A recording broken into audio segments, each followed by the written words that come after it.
Bonjour.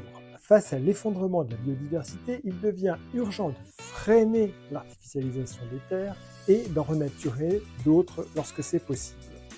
C'est l'objectif de la loi Zéro Artificialisation Nette, autrement appelée ZAN. De quoi s'agit-il? Prenons une minute pour le découvrir ensemble.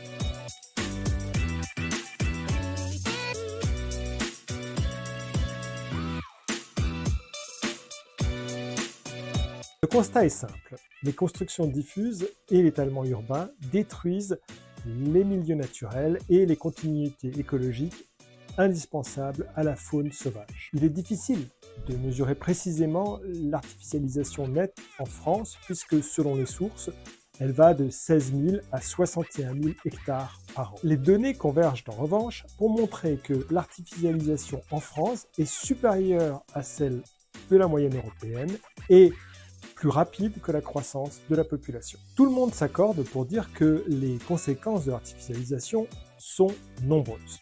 Destruction de la biodiversité des sols, des paysages, des habitats et de la biodiversité de la faune et de la flore, augmentation des émissions de CO2, mais aussi limitation des capacités de stockage de CO2 dans le sol, pollution. Les raisons de l'artificialisation des sols sont multiples. La croissance démographique en premier lieu, mais aussi les politiques publiques locales, que ce soit le développement économique ou la politique d'aide à la construction. Le phénomène culturel est loin d'être négligeable. Les Français sont très attachés à la maison individuelle et particulièrement friands de résidences secondaires. Enfin, la reconversion des bâtis est sous-exploitée. Au rythme actuel de l'artificialisation, c'est un territoire de la taille de Luxembourg qui sera artificialisé d'ici 2030.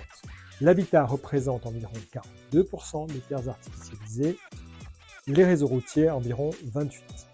La loi a fixé un horizon à 2050 pour atteindre zéro artificialisation nette, avec un palier intermédiaire à 50% d'ici 2030. L'enjeu est de taille, mais les solutions existent parce que l'augmentation de la densité ou du taux de renouvellement urbain permet de réduire fortement la consommation d'espaces naturels.